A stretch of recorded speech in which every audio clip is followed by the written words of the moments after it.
Assalamualaikum warahmatullahi wabarakatuh teman-teman. Ketemu lagi di channel Ayu Ningsih Official. Di video kali ini Ayu akan memberikan informasi seputar kelembagaan negara. Seperti kita ketahui teman-teman, menurut Montesquieu ada 3 pemisahan kekuasaan di kelembagaan negara yang terdiri dari eksekutif, legislatif, dan juga yudikatif. Nah, di video kali ini kita akan membahas tentang 3 kelembagaan negara ini. Di next video kita juga akan membahas lagi tentang kelembagaan negara lainnya di luar 3 kekuasaan negara tersebut yang berfungsi sebagai penyeimbang yang mengontrol 3 kekuasaan negara yang akan kita bahas berikut ini. Jadi pastikan terus teman-teman untuk terus menonton video ini. Pastikan juga untuk like, comment, and subscribe supaya teman-teman tidak ketinggalan dengan informasi-informasi lainnya di video-video lainnya juga yang akan disajikan dalam channel Ayu Ningsih Official.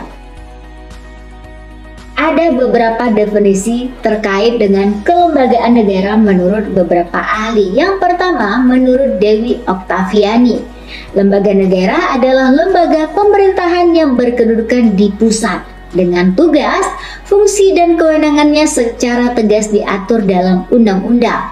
Sederhananya, lembaga negara merupakan lembaga pemerintahan yang dibuat oleh negara, dari negara, dan untuk negara demi mencapai tujuan negara itu. Dalam lembaga negara, anggotanya juga turut menjaga kestabilan kinerjanya supaya dapat mencapai tujuan dari negara tersebut.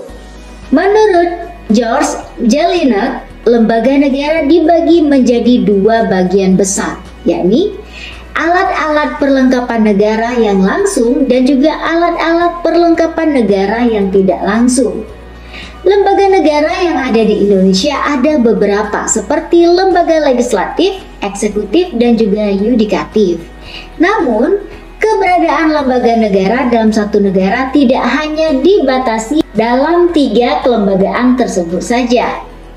Keberadaan lembaga negara di Indonesia juga diatur sepenuhnya oleh Undang-Undang Dasar 1945 dan peraturan perundangan lainnya, sehingga kedudukan setiap lembaga negara di Indonesia bergantung kepada wewenang, tugas, dan fungsi yang telah diberikan oleh Undang-Undang Dasar 1945. Ada beberapa tugas dari lembaga negara, diantaranya menjaga kestabilan keamanan, politik, hukum, dan hak asasi manusia dan budaya dalam suatu negara yang bersangkutan. Kedua, menciptakan suatu lingkungan negara yang kondusif, aman, dan harmonis. 3, menjaga penghubung antara negara dengan rakyat. 4, menjadi sumber inspirator dan aspirator rakyat. 5, membantu menjalankan roda pemerintahan negara. 6, memberantas adanya tindak korupsi, kolusi, dan nepotisme atau KKN. Pembagian lembaga negara di Indonesia selaku negara yang demokrasi dalam menjalankan pemerintahan dengan penerapan teori trias politika. Trias politika merupakan pembagian kekuasaan pemerintahan menjadi 3 bidang dengan kedudukan yang sejajar, yaitu eksekutif, terdiri dari presiden dan wakil presiden, menteri dan jajarannya, hingga ke daerah yang bertugas menerapkan dan melaksanakan perundang-undangan.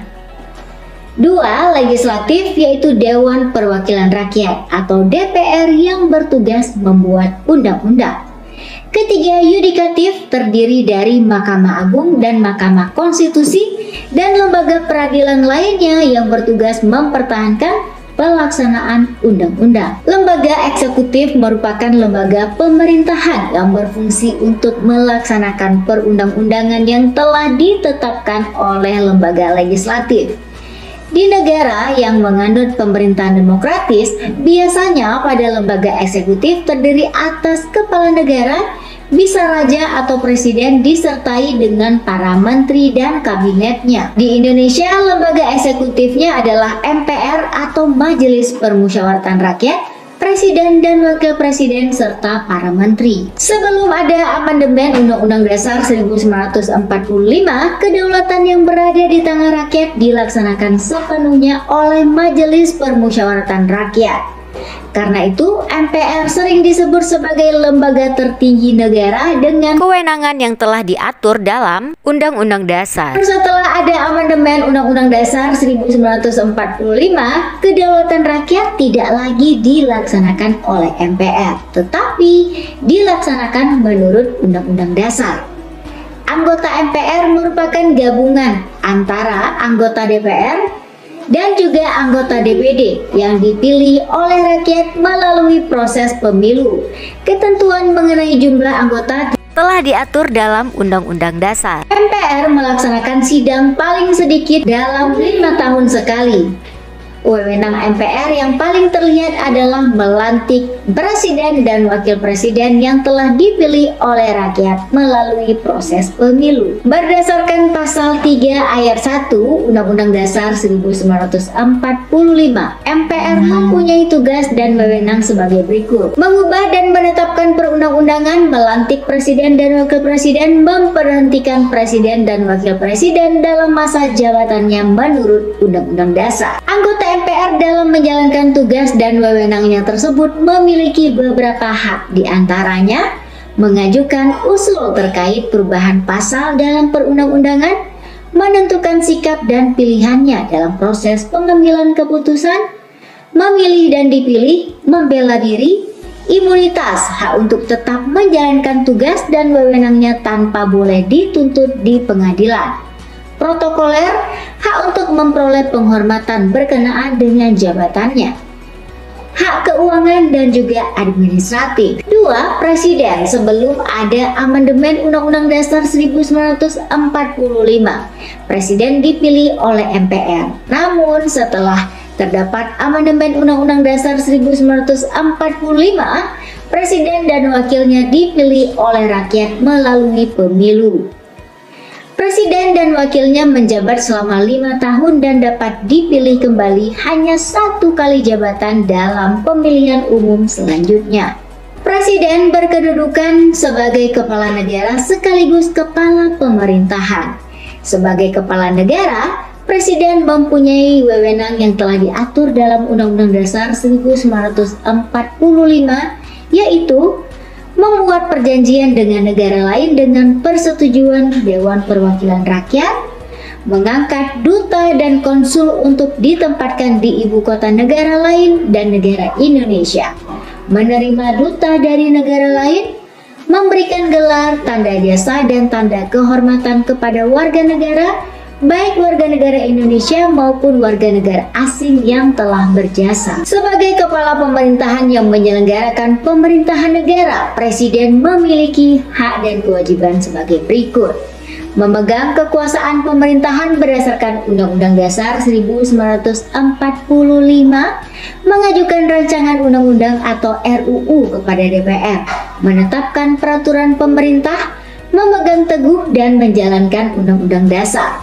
memberikan gerasi atau pengampunan terhadap narapidana, dan rehabilitasi atau pemulihan nama baik bagi seseorang yang tertuduh berdasarkan pertimbangan Mahkamah Agung atau MA, memberikan amnesti atau pengurangan hukuman narapidana, dan abolisi atau pembatalan tuntutan pidana berdasarkan pertimbangan Dewan Perwakilan Rakyat. Selain berperan sebagai kepala negara dan kepala pemerintahan, presiden juga menjadi panglima tertinggi dalam angkatan perang, sehingga memiliki wewenang untuk menyatakan perang, membuat perdamaian dengan negara lain atas dasar persetujuan Dewan Perwakilan Rakyat, membuat perjanjian internasional atas dasar persetujuan DPR, menyatakan keadaan bahaya terhadap situasi dan kondisi yang berlangsung dalam negara. Berikutnya adalah lembaga legislatif yang merupakan lembaga pemerintah yang mempunyai fungsi umum dalam membuat undang-undang.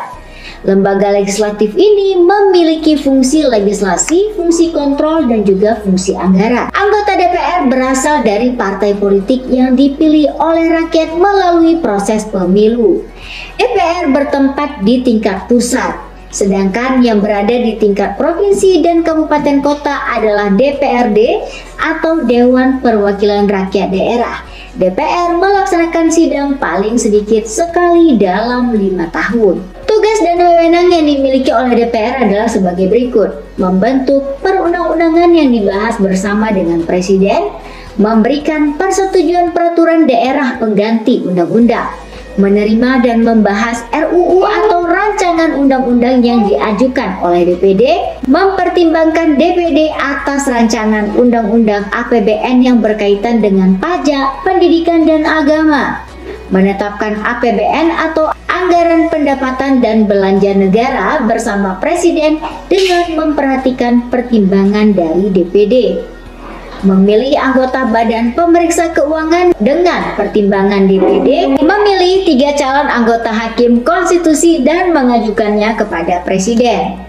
Dalam menjalankan tugas dan wewenangnya tersebut, DPR mempunyai hak-hak. Yang pertama, hak interpelasi, yakni hak untuk meminta keterangan kepada Presiden. Yang kedua, hak angket, yaitu hak untuk mengadakan penyelidikan atas suatu kebijakan pemerintah.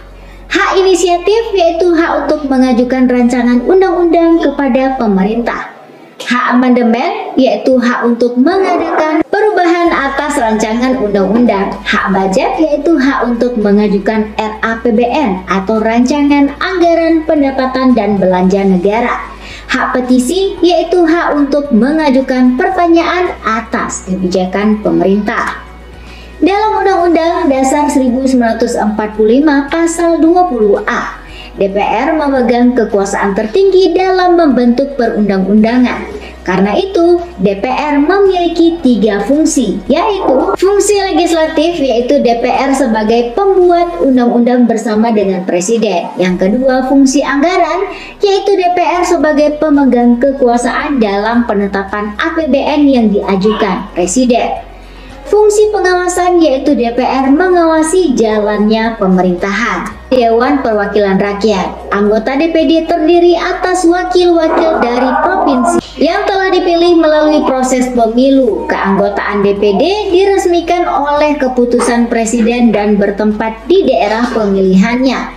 Anggota DPD bukan berasal dari partai politik, melainkan dari organisasi-organisasi kemasyarakatan. Masa jabatan DPD adalah 5 tahun.